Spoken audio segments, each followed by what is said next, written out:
Hello, hello, my fellow conferees. My name is Adaora Lois Anyachebelu of the University of Lagos. I wish to share my screen with you.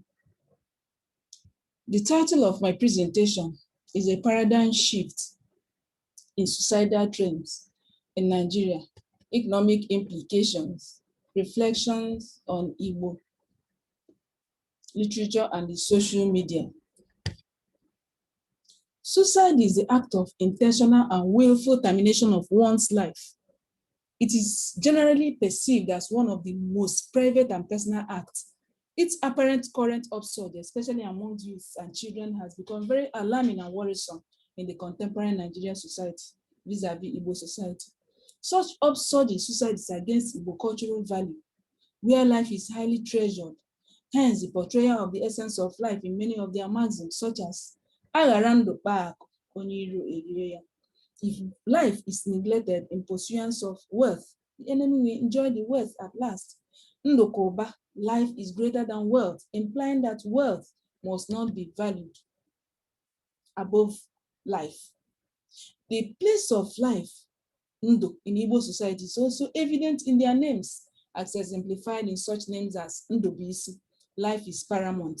Ndokak, life is greater than wealth, because it's somebody that is alive that will be able to pursue every other thing.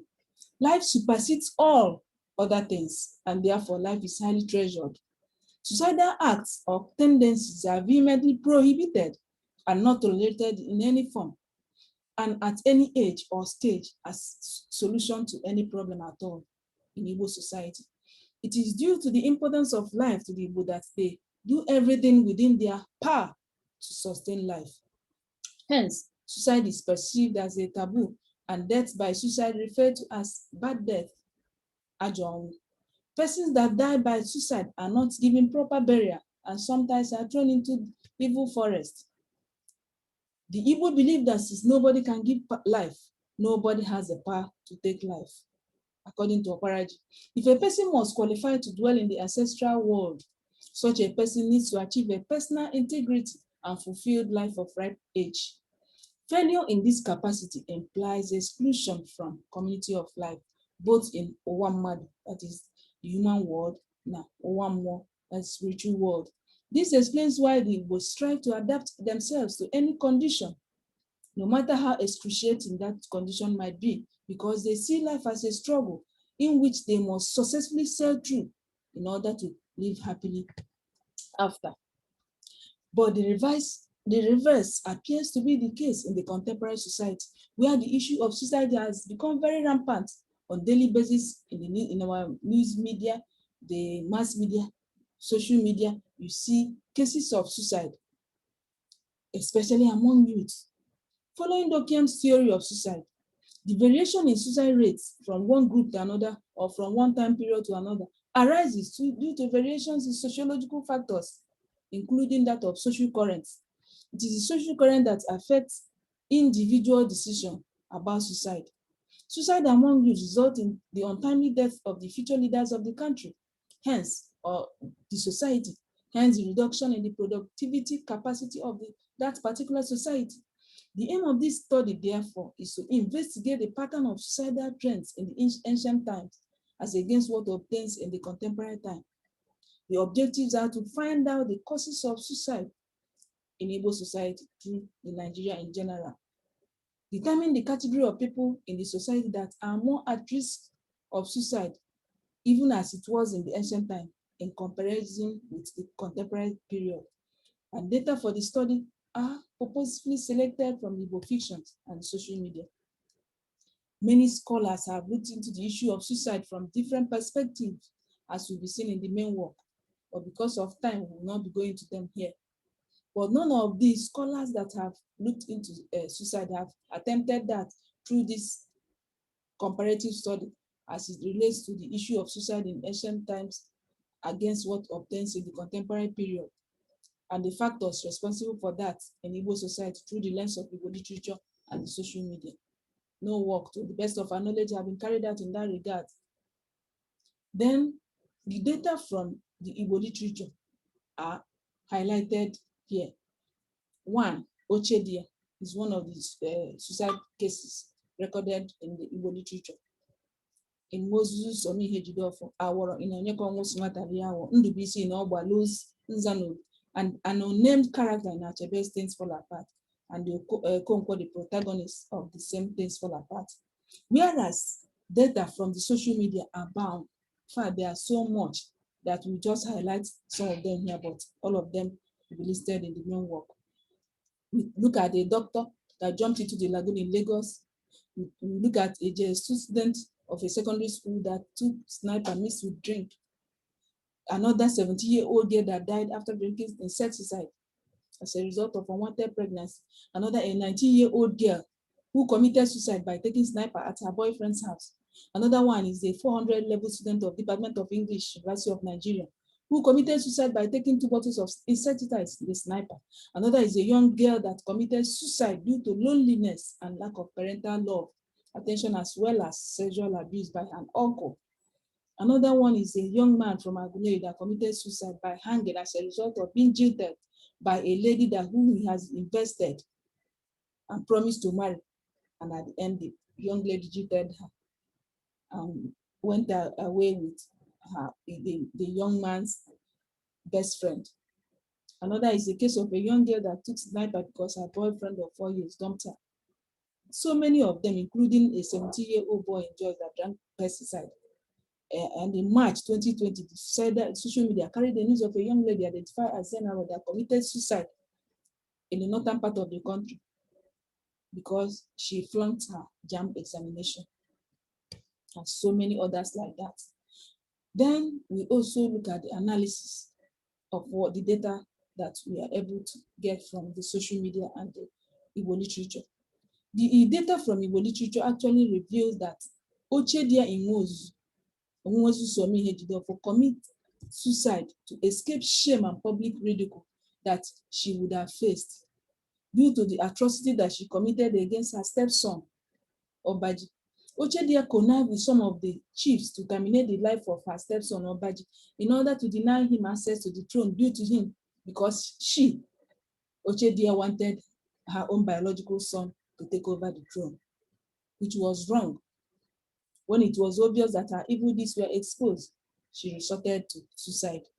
Aworo Onyekon commits suicide as a result of the series of atrocities that he committed. First, he conspired and drove away Obioma, his wife, and Odinchefu, his daughter. Second, he conspired to kidnap and sell his wife and daughter into slavery. And lastly, he unknowingly married his daughter and got her impregnated. In order to escape from the abominations he committed and the corresponding doom and shame that accompanies it, he kills himself with a knife.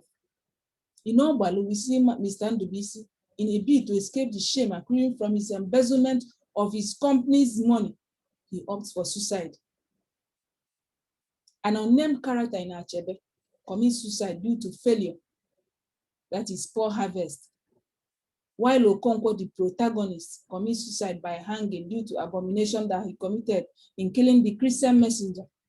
That singular action of his would have attracted death penalty for him, following Igbo tradition as recorded in Things Fall Apart. Okonkwo's suicide is remotely endangered by the falling apart in terms of the stabilization of the traditional order, which Okonkwo would rather die than live to witness such evil in his land, Umuohia.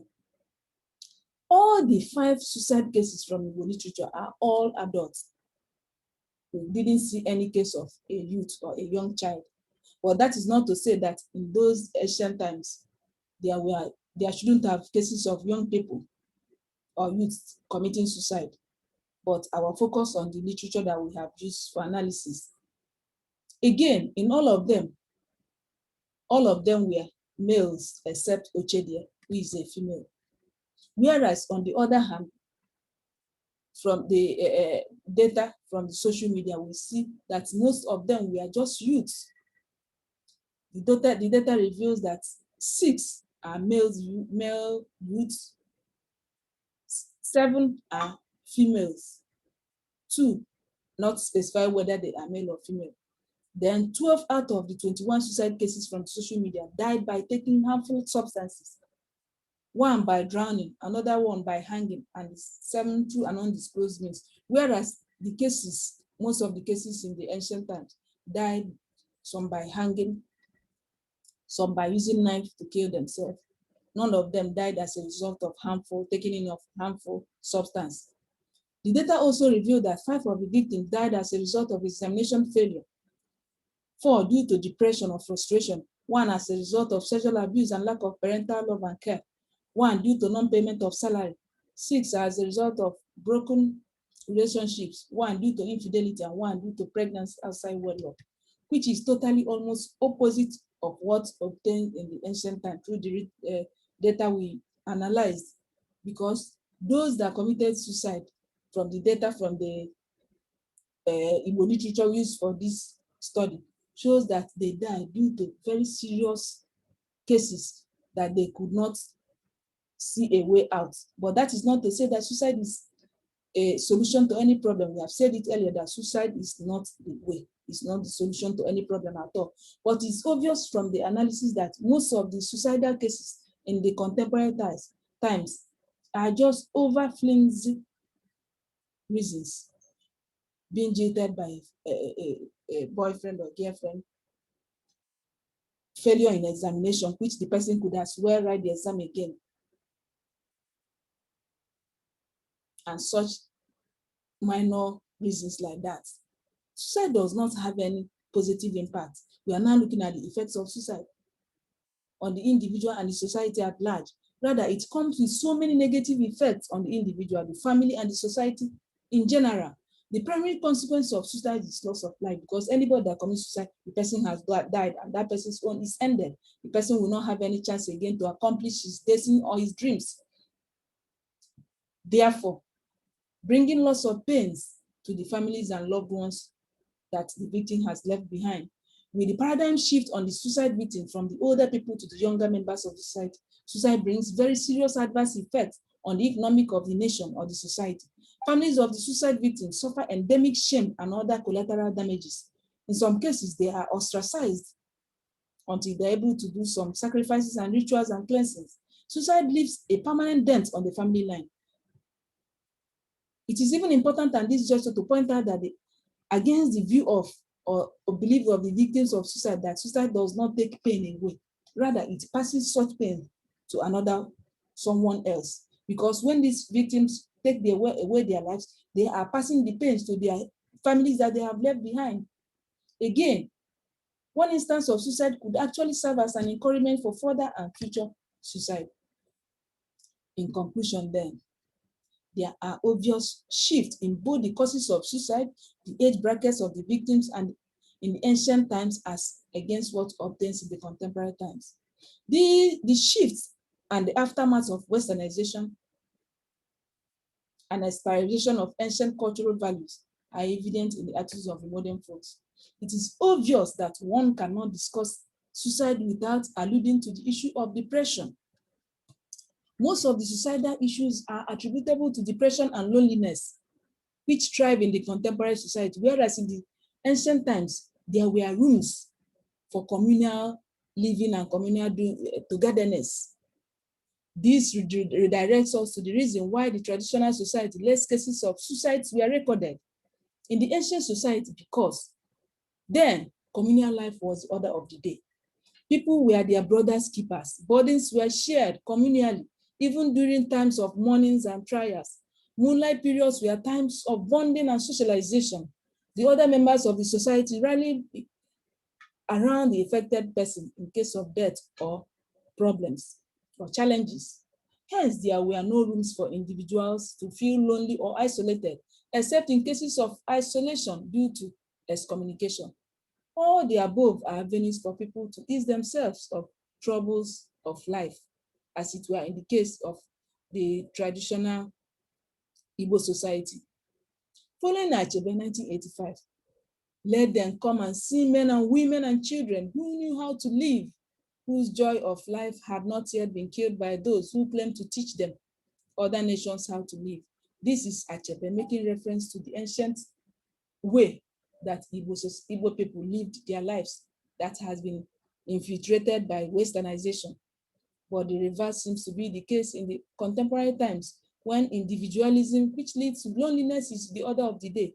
These accounts for one of the reasons for the high increase in suicide cases. Therefore, this study recommends and advocates a rethink into African traditional value system, which was embodiment of communalism, in which case people were their brother's keeper. People were always ready to look out for the members of their societies. That the study of the traditional thoughts and values may be a good antidote of the modern man's grace for the non-personal and legalistic. Since our modern civilization seems to have lost that personal touch with reality, today, man seems to be made for laws and not laws for man, and man easily succumb to the habit of sacrificing human lives, if only to maintain abstract legal principles. Not that the traditional man was less bound to abstract principles, according to man and quotes, but it does not appear that there was more humanism and human touch in their lives than what we have today. Hence, it is very important that concerted effort should be made to fight this evil trend and menace through value atavism before it eats deep into the Igbo society. Thank you.